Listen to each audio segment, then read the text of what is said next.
Mod cons, Mod cons. mod cons. Mod cons. Hi guys, we're back. We're back. Back in business. And today we are talking about London nightlife economy. We're Yeah, focusing on London because it is the capital city. it And is. you know, it's meant to be a 24-hour city. It's meant to have, Allegedly. yeah, it's meant to have like all the best places to go. People come from all over the UK and abroad to experience our nightlife. So True. we thought, why not talk about it? There are a few facts and figures as well that we're going to throw in there just to kind Oh, of yeah. keep you in the loop. But yeah, it's a great subject to start with, and we got some great people on to put their input, their We did. knowledgeable, industry-led input. So Yes, we yeah, did. We did. We spoke to some experts in the field, we did. as well as Laura, who is obviously an expert in the field. We Yes, have her here, yes, so we're very lucky about a that. true soldier. A veteran of nightlife. Yes, But like you say, we people come from all over the yeah, UK to come to London to yeah, party or go out or all whatever. over the world, in Yeah, all fact. over the Yeah, world. But I always forget about like people coming from, Surrey, yeah. Sussex, Hertfordshire, I'm going to London for the weekend. Manchester, all of that coming It's true. here. It's And true. so we need to show them a good time. Yeah, And we're exactly. not. We're not. And a lot of people, sort of blame, the nighttime economy is kind of lacking because of COVID, and we've had a few of these unfortunate situations that have kind of they've taken a major hit. The Mm. hospitality in general has taken a major hit, but I just think we need to move on, and we need to get back to that busy, bustly, Yeah, fun 24-hour thing that we should be. definitely. But yeah, I think with that, like you say, nightlife it's taken a bit of a dent since COVID. yes, But I think if we had a mayor or a night czar who were very focused on, rebuilding London as a 24-hour city, or at yeah, least trying their best to make it so, yeah, then we would have a better result than we do now, which is yeah. which is what these are our statistics, guys. Let's go. Yeah. So So the nightlife economy contributed 4.1%, which doesn't sound a lot, but that's like 93.7 billion to the UK mm, economy. And yeah, which is down. 3,000 clubs, pubs, and bars have closed in London since the pandemic. So, yes, Wow. like you say, we know Yes. that the pandemic has had an impact, Yeah. but it's time to, get the party started again. And we've got Sadiq back in power, so he wants to put his foot in it. Sleep back in power. That sounds so depressing. I I know. don't like that. Oh, but I don't know. I'm ever hopeful that he will try and do something good for. I don't, to be honest with you, I don't think that's his priority. I No, don't it's think not. he's had, 8 years to do something Yeah, about London nightlife. He wasn't really doing anything before no. COVID. He hasn't done anything since. He's hired Amy Lamé, who's going to come up a lot, who is his night czar. Her Yes, only job is to make sure that London is a 24-hour it city. is. She does nothing. I've never seen her. I've never met her, and I've worked in like I'm in the heartbeat, Yeah, in the actual heart of like the industry. I've never met her, yeah, never seen her. And everyone I speak to, no one's ever met her, yeah. or they've tried to have meetings with her, and She's not giving them, and yeah, it seems like she's going, like, from her socials I looked, and she it's very dated. She hasn't really done much since like 2017, 2019. Actually, maybe 2019. yeah, That's probably a lie. 2017, yeah, since 2019.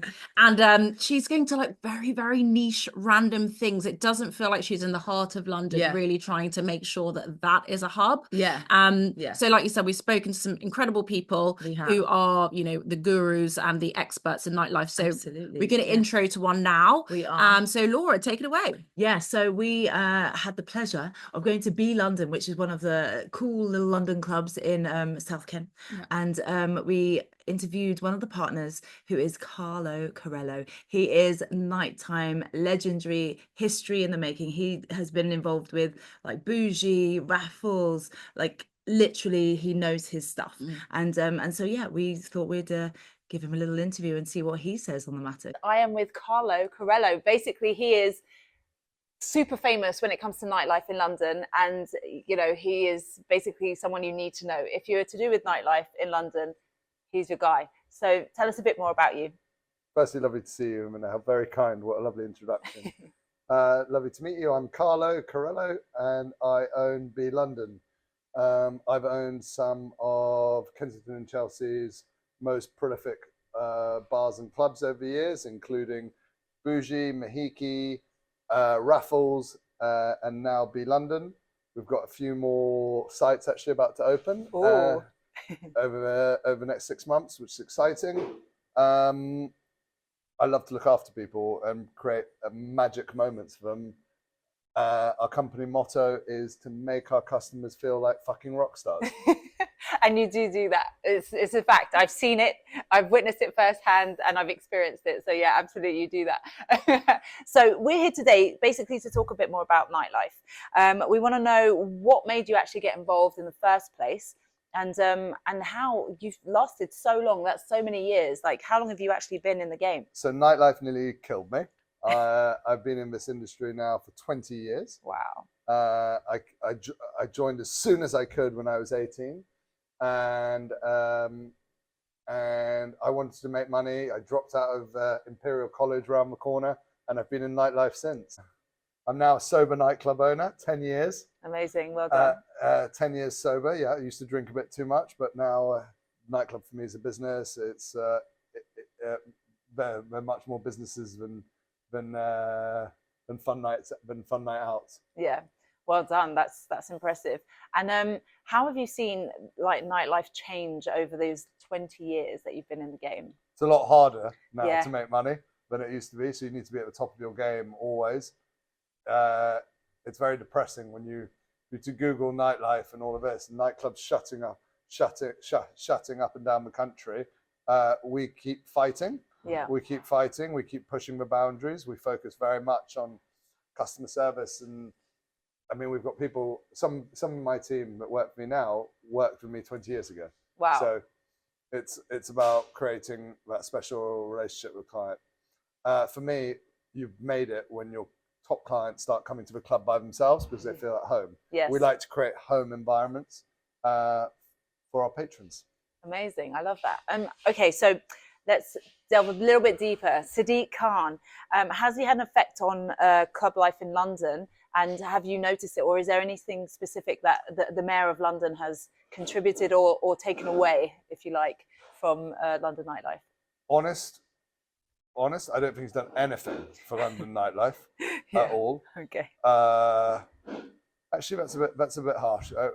Maybe the fact that the tube works at night, that could help a little bit of London nightlife. Other than that, I don't know anything Sadiq Khan has reached out. It was very interesting. During COVID, I reached out to a few people. I reached out to Boris Johnson's team, and they got back in touch. My MP, Greg Hands at the time, and within 3 days we were sat having a meeting. Yeah. He was very good at all of this. Sadiq Khan's office didn't return any of our calls, and we're one of the biggest employers in the borough. The Night Czar, don't get me started. I'm going to hold on because I've got a couple of questions about Fine. the Night Czar. Don't get me started on that one, but okay, yet. Yeah. But yeah, I don't think so. I think at the end of the day, we work very closely with licensing and police. Yeah. But on the Mayor of London's office, never heard from them. Wow. Okay. And what could he actually do to sort of help save nightlife? Is there anything that you would, if he was to reach out and say, okay, now I want to take that meeting, what can I do to help you save nightlife? Because a lot of people, as you say, a lot of clubs are closing. A lot of people are not really happy with the way things are going. What would you say to him? First thing I would say is sit with us and meet with us. Well, yes. That would be a start. A good starting point. That would be a good starting point. Costs are going through the roof. Costs are going through the roof constantly, and there's only so much you can keep passing on to your customers. There is so much that I wish the Mayor of London would get involved with London nightlife. We feel it's a bit like every day when I look on Instagram and see Sea Shepherd and see all this endangered sea life, I begin to feel like we're part of those. Yeah, almost extinct. Exactly. It's true. Okay, now I know you do want to talk about the Night Czar. Amy Lammy, tell me, first of all, have you ever met her? I've tried numerous times. I've got in touch. I've tagged her on. I was part of a consortium to save British nightlife. Yeah. And sat on the committee for that during COVID with Michael Kill. We reached out. I tagged Amy Lamé in lots of stuff.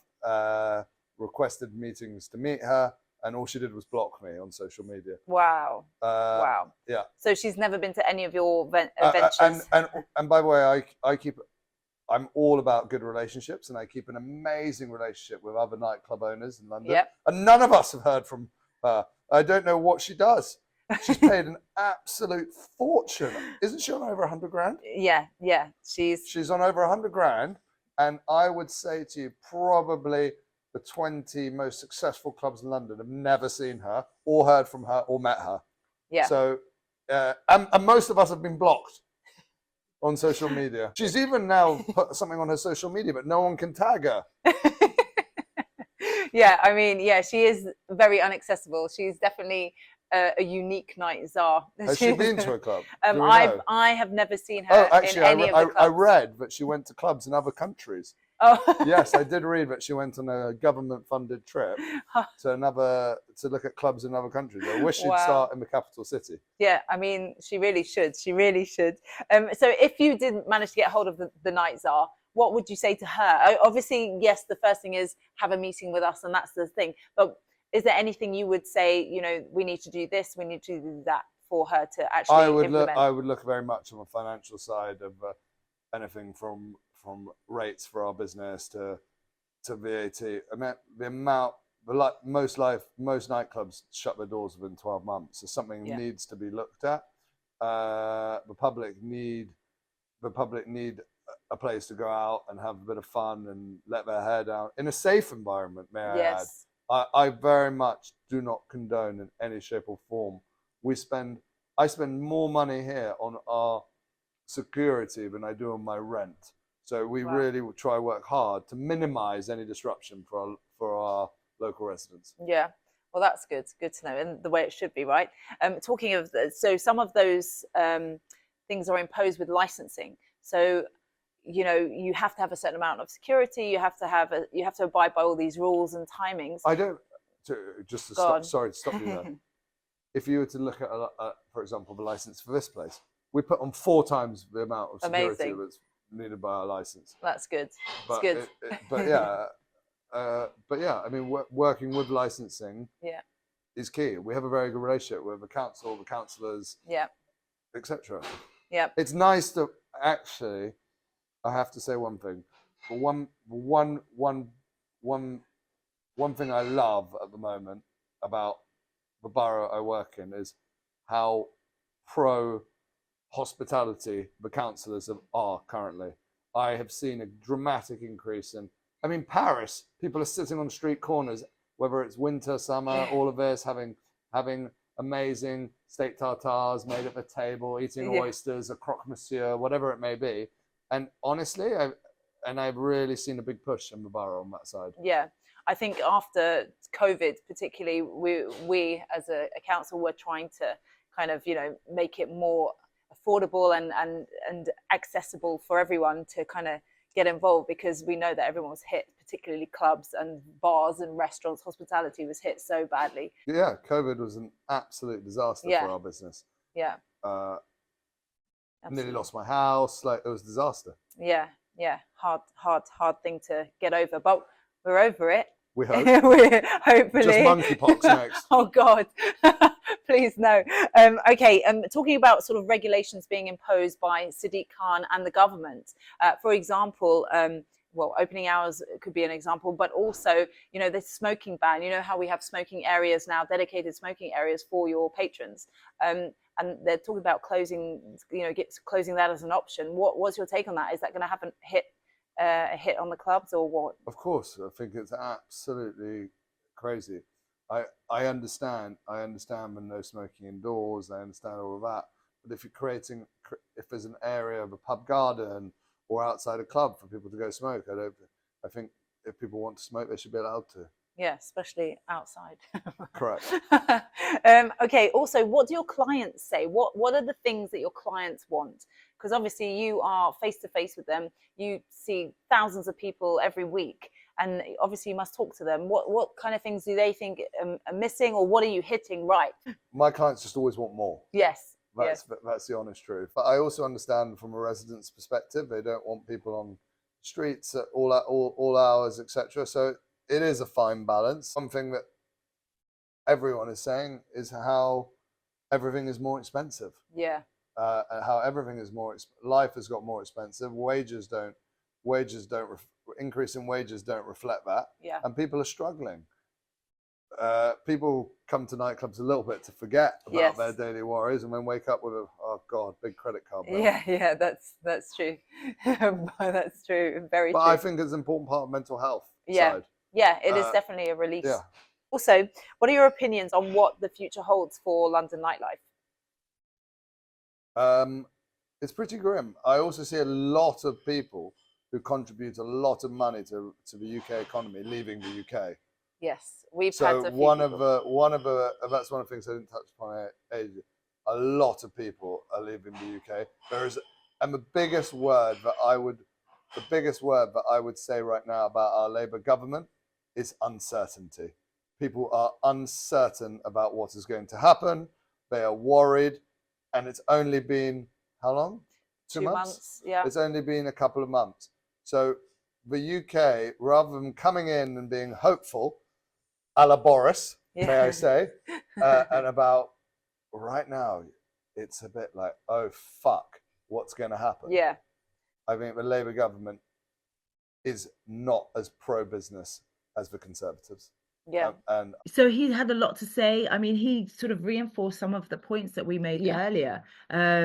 You know, it's struggling. The London economy and nighttime economy is struggling, and there seems to be a real lack of communication between the people who have the power to fix it, and also the people who are in it, who can help them create that perfect remedy and recipe to make it work. So it's really, I don't know. It is strange to me, like the night czar, whose job you'd think would be to kind of be reaching out and connecting to people, isn't, you know, taking their calls, is blocking them on social media, and it's a they're shame. on the ground. They're the people that are trying to do their best to make London nightlife as good as it can be, and it's a bit disappointing that they're not. It is a bit reaching disappointing. So I spoke to Cllr Alex Georgiou, which I think I kind of said correctly. Georgiou. Georgiou, yeah, very cool. So he's a councillor in Enfield, I believe.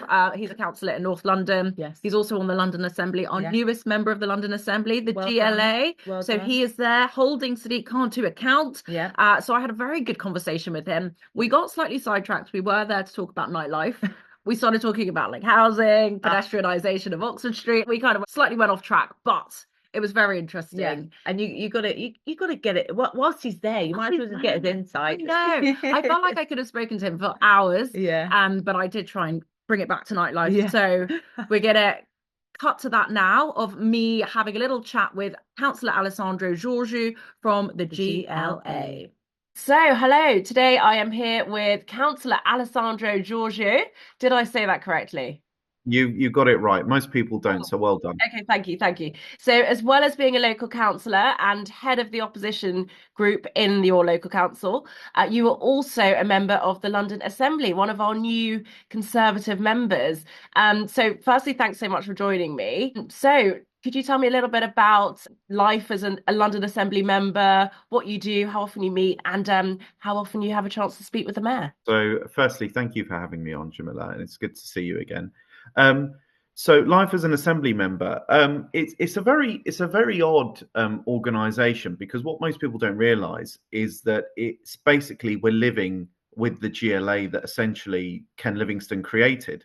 Because the legislation around the GLA, there aren't that many rules that in terms of within the legislation. So it's essentially we get to determine ourselves how we do things, and how essentially Ken set it up. Boris reformed it a bit, and Khan has sort of kept it as it is in terms of how we handle ourselves. So it's a very interesting organisation. And being a new AM, I mean, I'm very fortunate that I knew a lot of, all of the Conservative group beforehand, and they've been very nice. And, you know, it's an odd place, unlike many other political organisations, where there has to be a lot more cross-party working, primarily because the committees themselves, by tradition, are not that political.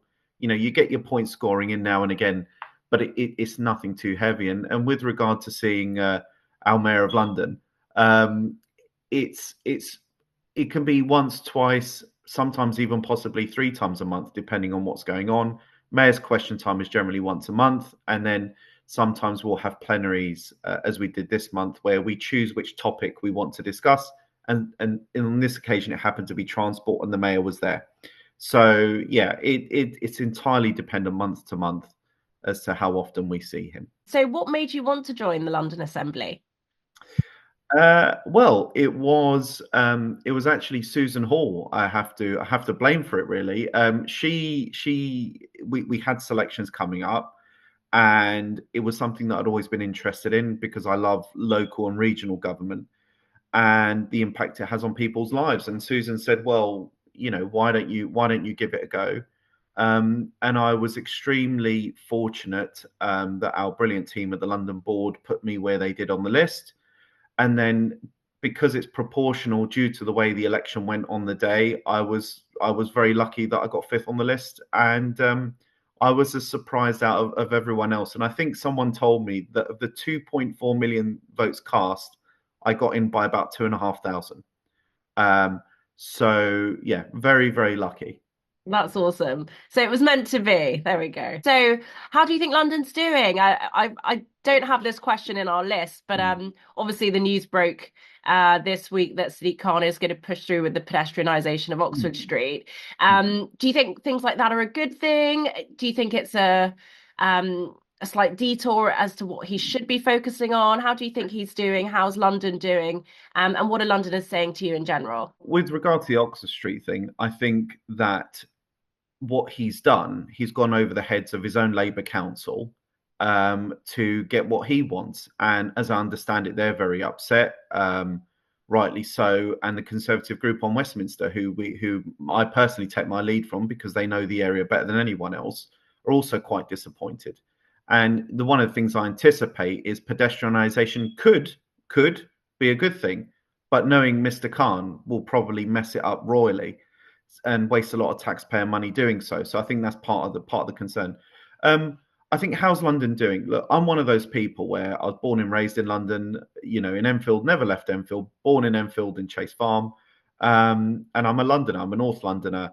And, I'm not one of those people that's going to talk London down. But we have to recognise that there are just so many issues. Crime is spiralling out of control. We're not getting the right homes in the right places built. And in terms of the anti-car agenda, there is very much a war between inner and outer London.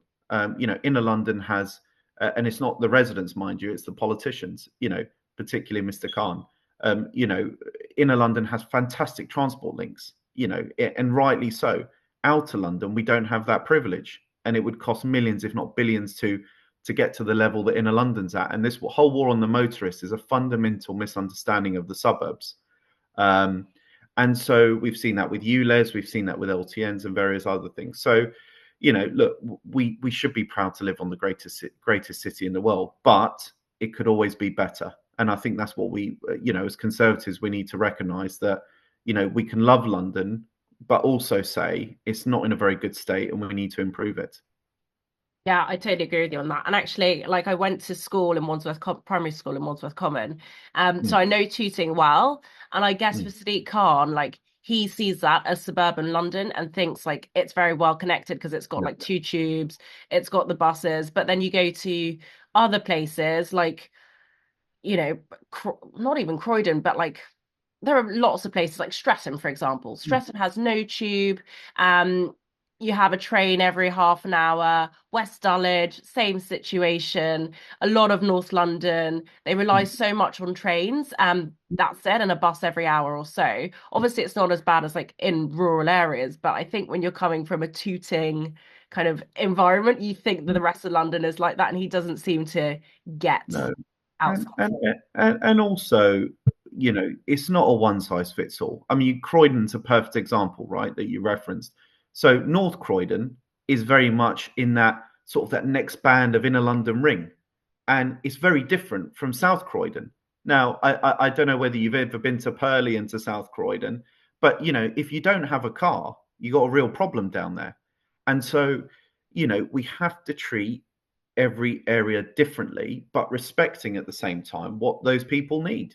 And, I live literally in the top of Enfield in one of the more rural bits, and I represent Cockfosters ward.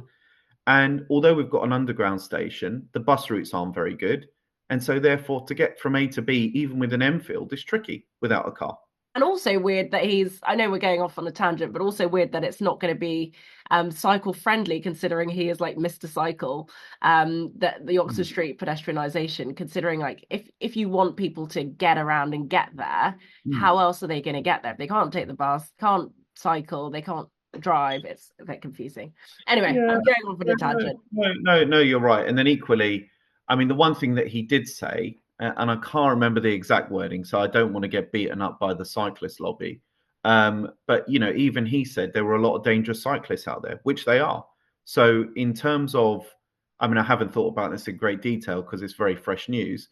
But, you know, I think on a fundamental level, you know, we, even with the cycling thing, very pro cycling, we need to encourage cycling, but it can't be at the expense of pedestrians and drivers.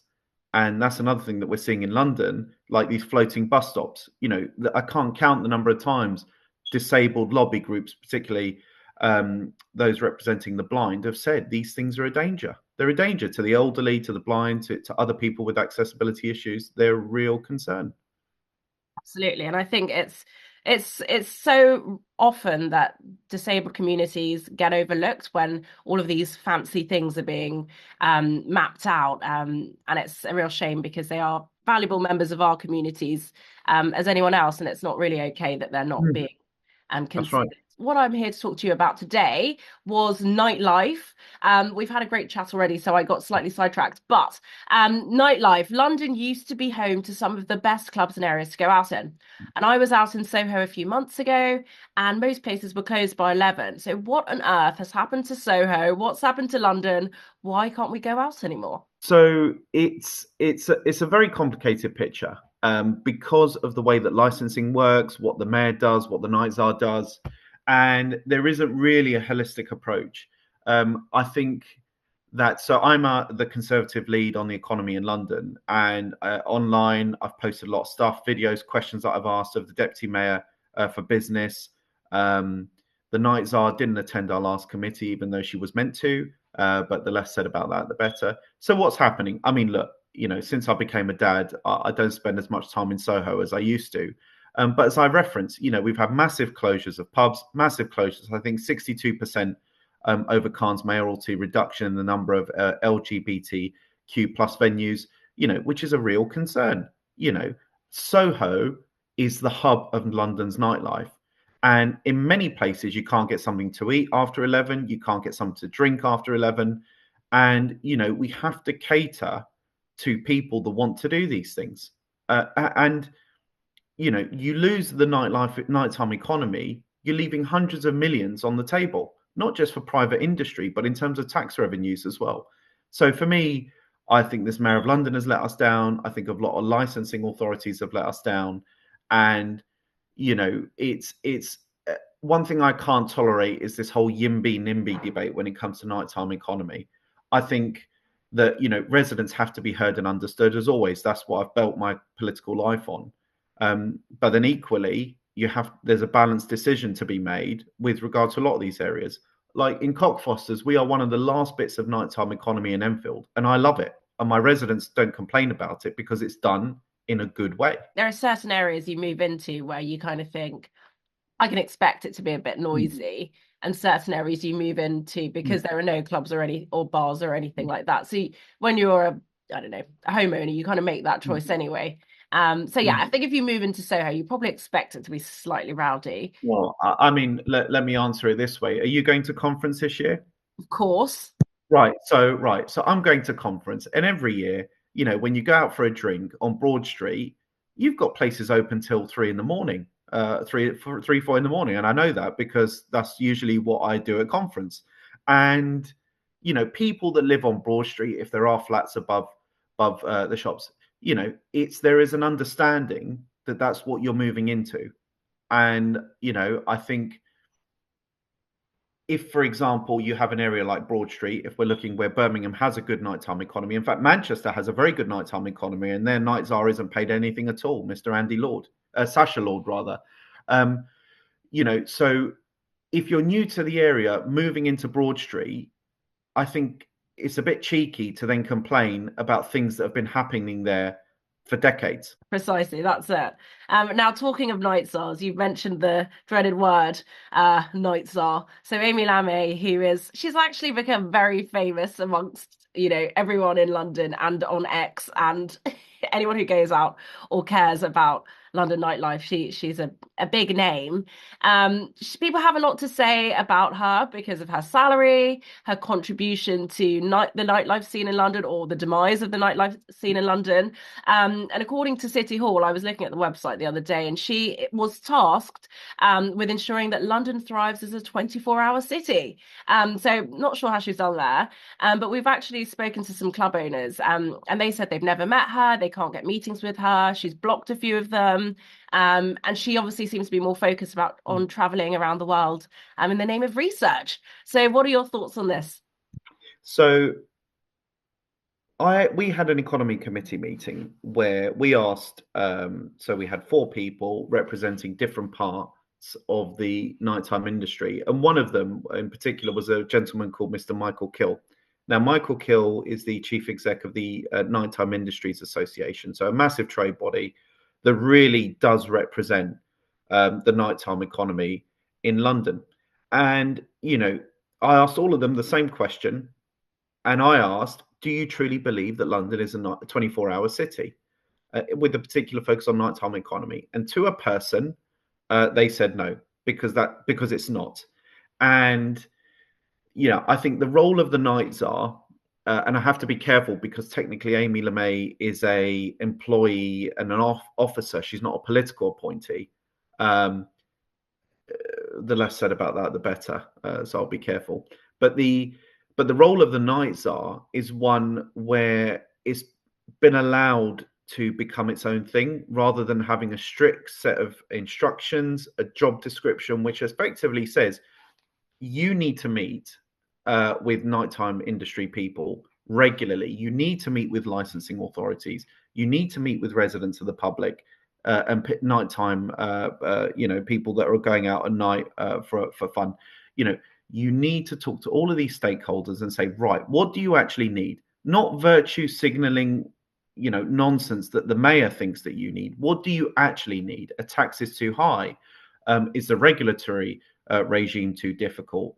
A licensing authorities being heavy on you? I'll give you a perfect example, and it was pointed out by Neil Garrett, our leader on the Assembly at the last economy committee meeting on the nighttime economy. He asked the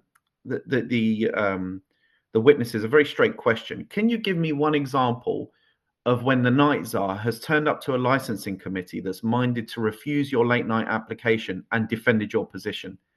And I'm willing to put money on it that it's 0, because nobody could answer the question. In fact, the GLA itself cannot answer that question.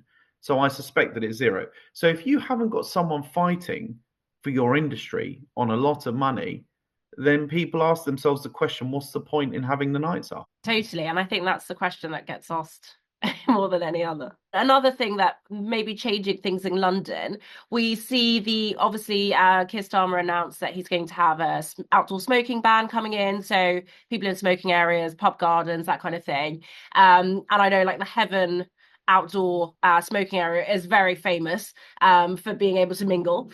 So places like that are going to go. So London's likely to have undergo another drastic change. How do you think this is going to affect the London hospitality scene? Oh, I think it's an appalling decision. I mean, it's typical nanny statism. If people want to smoke, they should be able to smoke. This will harm businesses.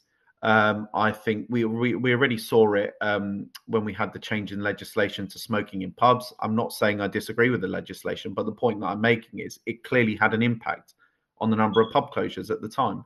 So I think it's a big mistake. And I think they're doing it for reasons of virtue signaling rather than anything else. And as far as I'm concerned, if people want to smoke outside a venue that allows them to smoke, that's their business. With smoking, obviously, it's not the most pleasant thing to be around. And I understand that.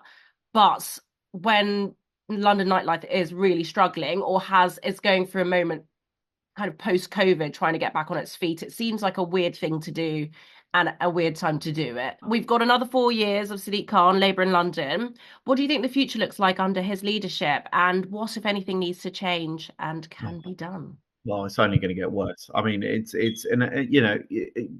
people say, oh, well, it's the Tories having a dig at him. the reality is, and I don't know whether this is popular or unpopular to say in your podcast, and CCHQ may not welcome it, but the reality is we lost the mayoral election because the party nationally was polling at 18% in London. We saw that at the general election. Susan, I think, got around 33%, which was about 11% better than what the party did at the general election. And nobody talks about this. Khan underperformed, she overperformed. And had, I think, the government at the time, and it's not a secret that we were unpopular as borne out by the general election results, we would have taken that mayoralty. And so it's extremely frustrating. Now, where do I think London will go? Khan will continue his failure on housing. Crime will continue to spiral out of control until you return policing back to boroughs rather than BCUs, which is the collective approach to policing across multiple boroughs, which I think has been an abject failure.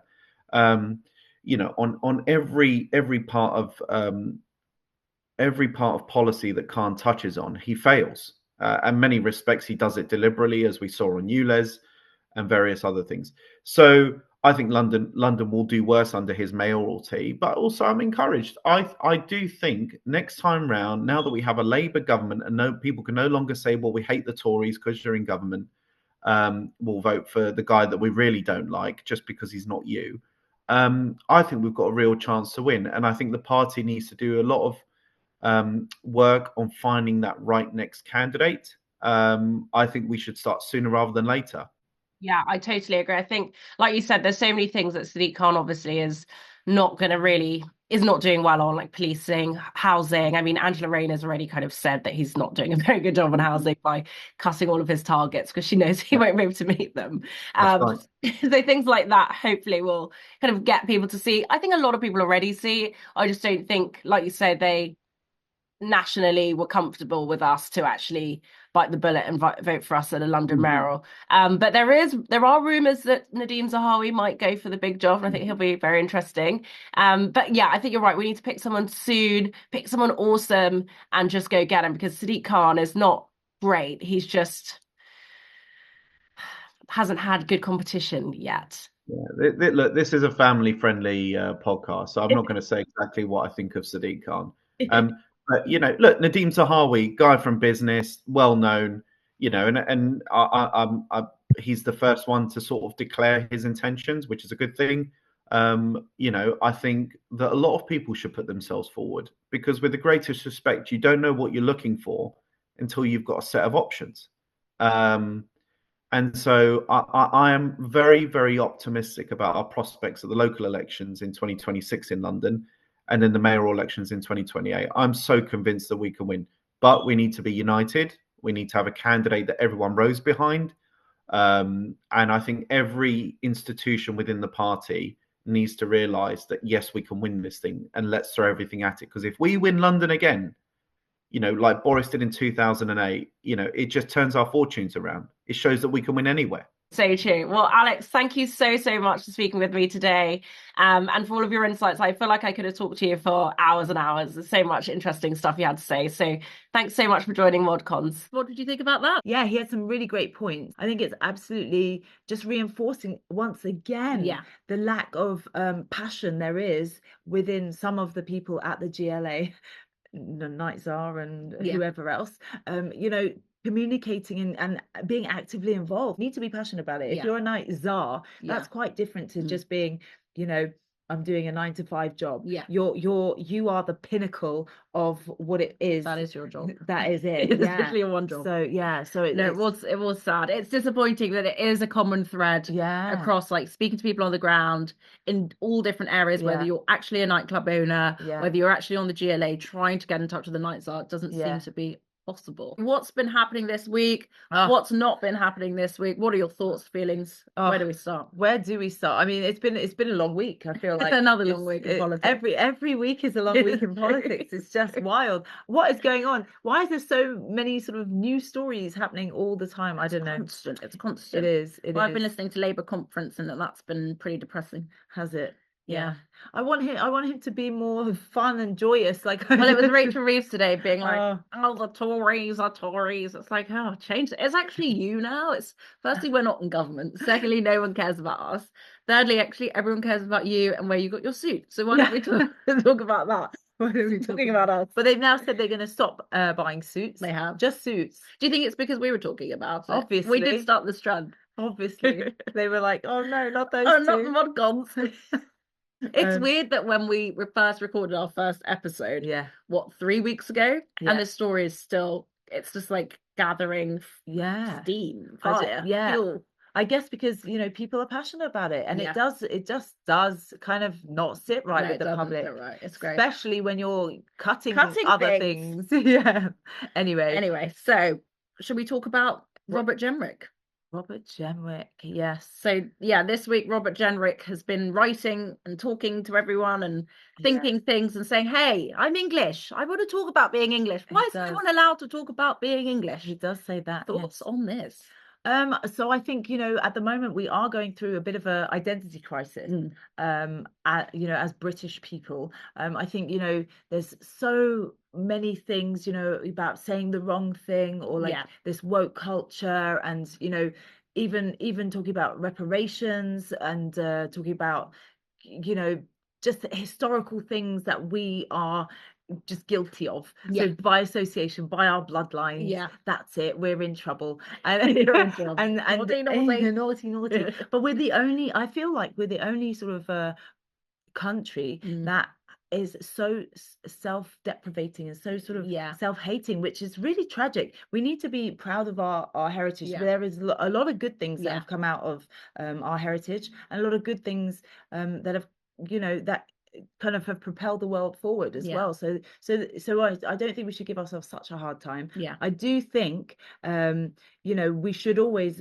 learn about history like fairly, so we know about history, so we don't make the same mistakes again. And, you know, but we're not the only ones. And if we really go down that sort of rabbit hole of like, oh, this one did this wrong, this one did that wrong, this one was pure evil, that one was pure evil, literally that's the whole world. As every country has a part to play in their horrific history that we have, because some of it is gruesome and horrible and should never be repeated again. However, Britishness, we should be proud to be British. We have, you know, a lot going for us. We're a really small island, we're quite mighty, and we're you know, we're a good eclectic mix of like everything. We have good sort of technology stuff, we have good medical stuff, we have a lot of kind of fundamental things that can work really well, and we can, you know, at the forefront of creating some amazing things. So I do think we should sort of embrace that. And, you know, arts and culture and music, we are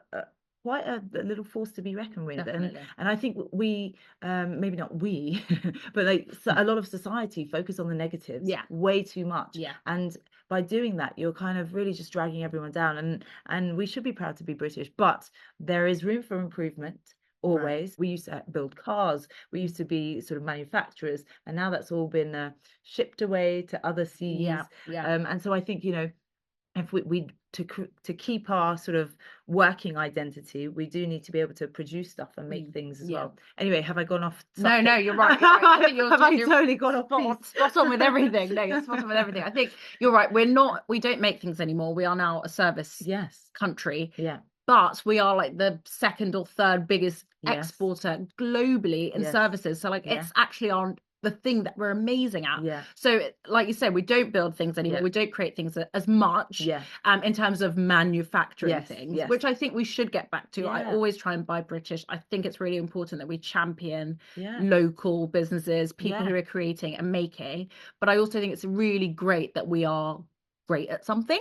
So like the service industry and financial services. Also, we've got like some of we've got the most tech unicorns in the world. I think we're second or something. We're really fantastic at a lot of things. Like you say, medicine, like we created the AstraZeneca vaccine. Like we've done some incredible things. You look at Oxford and Cambridge, they are leaders in science. So we are absolutely fantastic. If I do say so myself.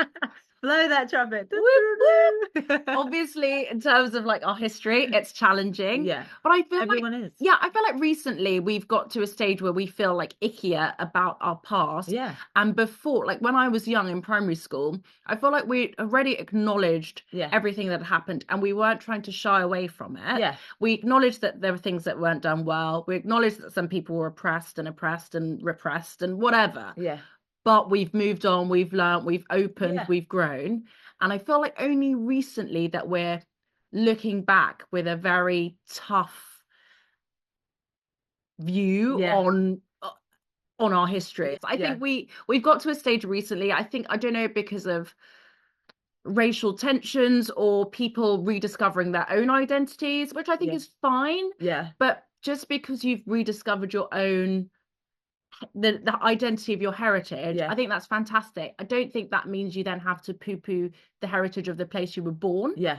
or the heritage of the place you live. I Yeah. think that's a problem. Yeah. And I think that's also caused some friction, Yeah. which is why the whole woke culture started. Yes. And why there was a backlash on woke culture, because people feel like their own national identity is being eroded Yeah. because they're being pointed a finger at Yes. in a very kind of late to the party way. Yeah. It's like we know. Yeah. Like, Yeah. we got it. Yeah. It's like it's been dealt with. Like, we good. we've moved on. We moved on. And I Yeah. think we can't really have social cohesion Yeah. if we keep trying to pick apart the past. I think we've Yes. just got to get to a point where we're like, we get it. Yeah. We know it wasn't great, but as a country, Yeah. we can be great together Yes. if we all just get on the same team. And I guess like it is a funny question. Like I sometimes consider myself English because I live and from England. Yeah. But then I think when you come from like an ethnic minority background, you feel like it's more appropriate for you to say that you're British because you don't have, which is interesting, because you don't have that like English heritage of like my forefathers came from County Durham. I was like, I don't know, might have been from. I've actually got a Scottish surname, so Yes, maybe I'm more yes. Scottish. Both burns. That's like the most Scottish. Oh my god, we need to do something in Scotland. Okay, we're going to go to Scotland at some point. Find our roots. Yeah, let's and our do it. tartan. We can Let's rope do the it. streets in our tartan. Love it. That'd be great. But there is that distinction, and I think some people who come here who are like a first, second, third generation English or British, they feel more comfortable saying they're British, and they feel like it's more acceptable to people who might have a very long English heritage to say they're British, which I don't know how you think about that, whether you Don't consider think about it. yeah I don't think about think about it. This is the point though. Yeah. That is, for me, this is the point. Right. I think a lot of people just don't think about it because it's actually, does it actually matter? Right. Like obviously, you think about it. So you just told me, I'm like, what? That's it's not occurred to me. not That's at all. interesting. So I'm like, I don't really care. People can say what they like, right? And you know, I'm happy to address someone as they like. So if you were to say, oh, please say I'm British, or please say like, I wouldn't say that. So I'm like, don't call me English, you swine. How dare you? I'm British. Like I'm both. I see myself as both. But in some situations, I think, am I? I don't know. That's weird. Yeah, I know. No, I don't really think about it, but I don't really use Those terms. Yeah. Actually, what I do say is when people say where are you from, I'm like London. Yeah, I'm not even like British. I say London too. So I love it. English, Irish, Scottish, Welsh. What are you? Or British? Well, I'd like to. Well, I would say British because I have a bit of English, bit of Scottish. You know, got to mix it up. There we go. So that's why I would then say British. Fine, I'm going to go with that too. Yeah. Awesome. Well, there you go, Robert Jenrick. Hopefully that answers your question. Next up, conferences. Have you been looking at any of them? Have you been watching any of them? Did you see Reform? Party it up? I did. I watched a bit of Nigel Farage's speech. I mean, he's quite a formidable character. Like he doesn't, you know, everyone uses like an auto cue. He doesn't. He speaks from the hip. He just speaks. He's not saying the same thing. Well, he is easy to remember what you got to say when you've got the same. That's true. Script. That is true. That is true. I thought it was a bit bizarre, but maybe it's a good strategy to sort of lean on the Lib Dems strategy of getting more MPs in Parliament and more people to stand. I was like, okay, interesting. But he's clearly coming for the Conservatives whilst pretending he's going for Labour. Like it's very obvious what he's trying to do. But I feel like Reform and Nigel Farage, they hype themselves so much that people drink the Kool-Aid. Yeah. I think actually, if we kind of strip it back, like, okay, they've done really well, but it was a very unusual circumstance. A lot of people who would never have got seats, you know, in 2019 got seats because people were very angry with the Conservative Party, were very disenfranchised and just like feeling like, I want to rebel. Yes. So only time will tell if that happens again. But I think the reason it might happen again is because he is like a manifesting kind of guy. Like he talks himself into truth. He does. Like it might not be truth, but he believes his own hype. It's like fake it till you make it is literally his mantra. And I think we need to start doing that, or start to say the emperor has no clothes. Like one of the two. We need to either expose him for not being like as like epic as he is saying he is. He's like, we've got 8 million members or something. Do you though? I think isn't it 80,000? Do you though? Do you even have 80,000? Maybe not, but something like that. Like you. I don't know. And since when? Like, have you had any since July? Come on, like it's just hype. So we either expose the fact that it's just hype, or we hype ourselves. Yeah, I think that every party should really kind of focus on themselves as a party, because they all need a bit of TLC, let's say. They need to sort of regroup and actually get their direction going. All of them, all the parties. Like I feel like we are, but we're a bit behind because obviously we've had to start again at a later date. But like obviously the Lib Dems, they're very focused on getting more of our seats as Conservatives and pretending that everything Labour's doing is okay, and only saying that Labour's not okay when we've already said it's not okay. Like they're very much just pretending to be us, and it's kind of annoying. On the back burner. Yeah, they're just like masquerading as Conservatives. And it's just annoying. That's to get those waivers.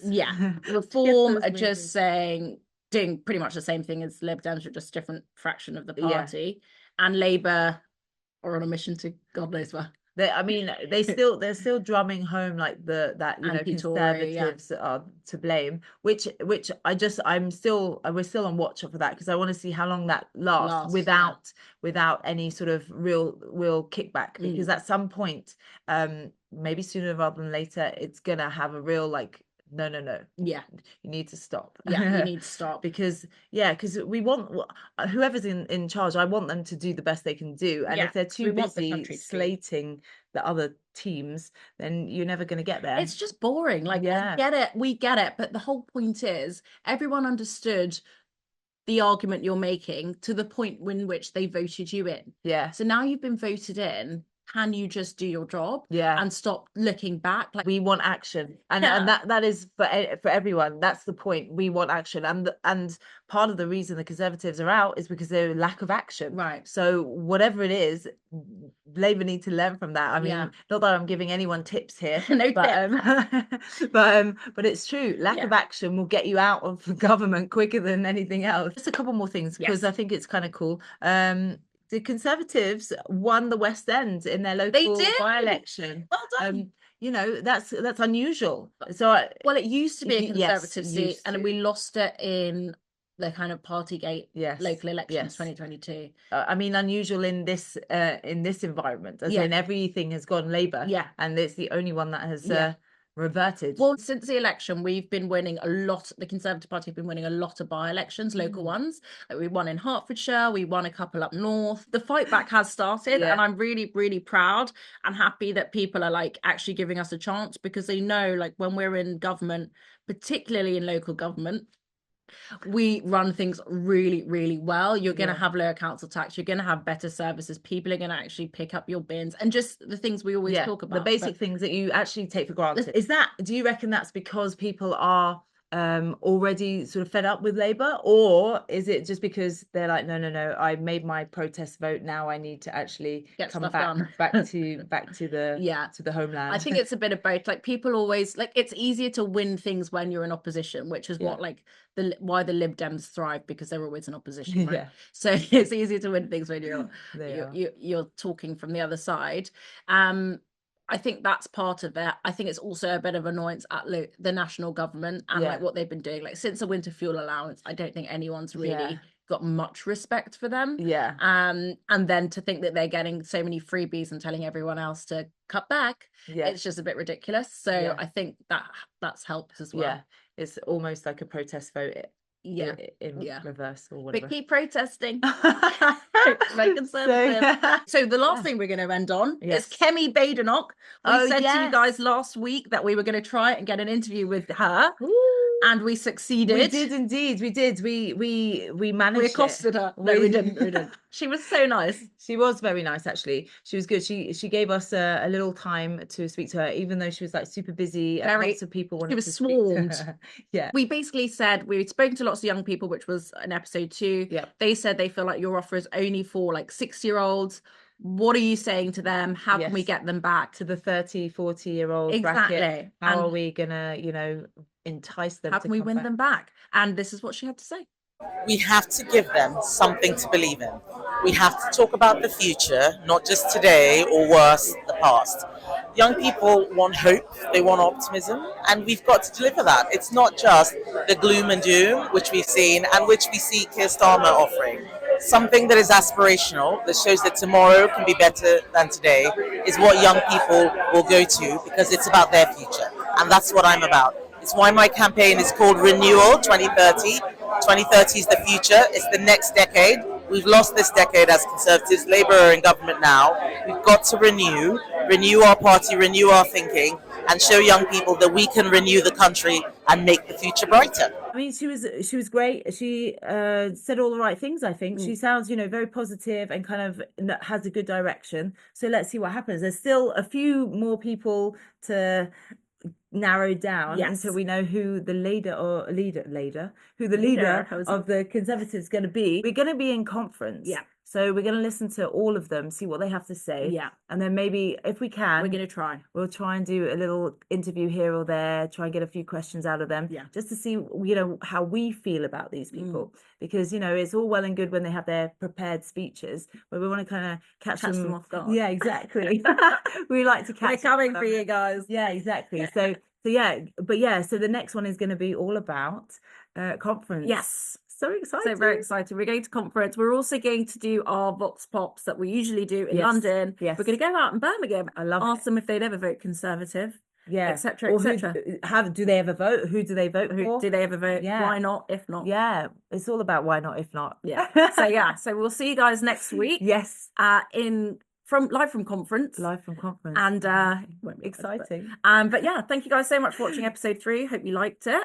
Don't forget to like, subscribe, and share, guys. Please. And stay on our journey. We'll see you next week. Bye, guys. Bye.